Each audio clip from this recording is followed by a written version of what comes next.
Hello everyone! We are back with another update on SpreadsheetWeb.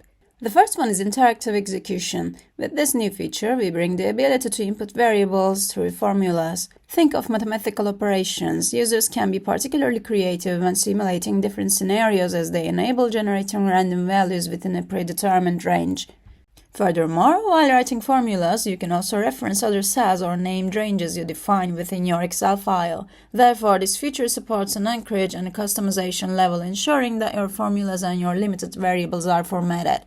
This function is crucial for testing environments where developers and testers need to randomize inputs to assess application performance with diverse data. It's especially important for applications interacting with APIs, as it helps manage API data inputs. However, this feature is restricted to private cloud and server licenses to protect advanced computations. Secondly, we included the new edition of Azure Active Directory Single Sign-On.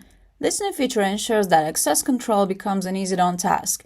Therefore, just as you can hold Okta-wide data, SpreadsheetWeb now allows you to hold Azure Ad SSO. Users can authenticate using their Azure account without even having to create a separate password. Azure Ad SSO is a simple setup for administrators. All you have to do is send your users invitations using their Azure Active Directory email addresses. Once they've been confirmed, they can now click on the Secure Login with Azure button, where it only works in a similar way to Okta's login function but only limited on private cloud. Join SpreadsheetWeb Hub to simplify your work.